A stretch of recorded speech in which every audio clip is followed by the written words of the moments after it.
நடிகை ஊர்வசி அவர்கள் தொலைபேசி வாயிலாக இணைந்திருக்கிறார். மேடம் வணக்கம். மேடம், பாக்கியராஜனுடைய இழப்பு என்பது பெரும் துயரச் செய்தியாக இருக்கிறது.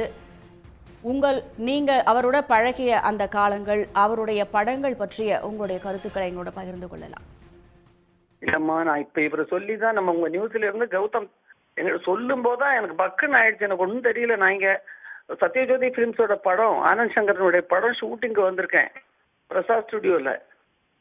இப்பதான் சொன்ன நம்ம கௌதம் சொன்னாரு, டக்குன்னு சொன்ன உடனே ஒரு மாதிரி ஆயிடுச்சு. ஏன்னா நான் இப்போதான் 50வது வருஷம் கொண்டாடும் போது என்னைக்கும் மேக்கப் போடும்போது அவர் முகத்தை ஞாபகம் வச்சுட்டு தான் மனசுல ஒரு நிமிஷம் நினைச்சிட்டு தான் மேக்கப் போடுவேன் அப்படின்னு சொன்னது.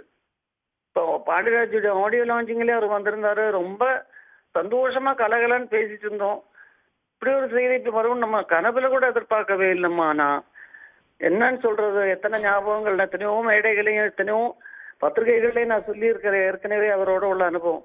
என்னை பொறுத்த வரைக்கும் என்ன மக்களுக்கு அறிமுகப்படுத்தினேன் என்னுடைய குரு அவரு.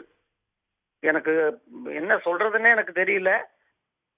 அவரை மாதிரி ஒரு ஒரு ஸ்கிரீன் பிளே ரைட்டர் இந்தியாவில் இனிமே வரவே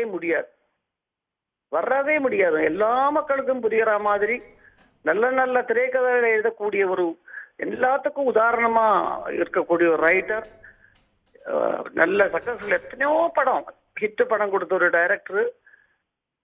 எனக்கு என்னன்னே ஒன்றும் புரியலம்மா. நான் ஒரு நிமிஷம் நான் இதெல்லாம் விசாரிச்சுட்டு உங்க குடும்பத்துக்கு என்னுடைய இரங்கலை சொல்லிட்டு நான் மறுபடியும் உங்களுக்கு வரேம்மா.